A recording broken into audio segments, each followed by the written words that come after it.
څنګه چې راغلي وو چې وځو مړی مې لیدلی چېرته که نه دی هر سړي لیدلی مړی سیوړي هېڅ او سبحان الله ما یو بیان کې د ملګرو ته دا خبره بیان کړې وه ما د انسان د ابتدا ته وګوره او د انتها ته وګوره چې دنیا ته راغې په دې پوهېدو چې کوم ټیم کې زه پیدا کېدم ما ته کومه زنانه ولاړه او ما ته کومه ډاکټره ولاړه او زه د چا په لاس کې راووتم پته ورته ما ورته ته دې څه پته شته څه پوه شوي یو نه او چې مړ شي بیا ورته دا پته نه لګي چې چا ولامبوله چې کله پیدا شو نو خلکو آواز وکړو په دې ماشوم باندې کپړه واچوي لغړلی او چې مړ شوم خلکو آواز وکړي کفن به واچوي لغړلی هغه شان حالات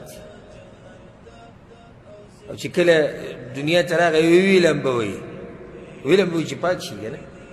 چې تو وی لمبوي چې پاک شي راغی هم سپینه کپړه به پرته وه چې تو سپینه کپړه به پرته وه ساته کپړه کې لاړې سو سره راووتو د مور د خېټې نه د تورو تیرو نه بیا یې کېښود واپس د قبر په تورو تیرو کې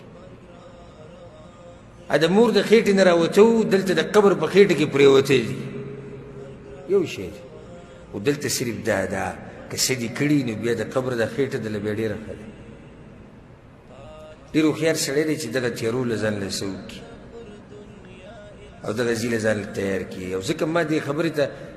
ستاسو توجه ته راړم ما یو پیر بیان کړی مو چې دا ماشوم کله پیدا شي دنیا ته راشي نو د لاس یې موټی کړی داسې کلک یې نیولي ډېر وخته پورې د ماشوم د لاس کلک یې نه کولاوی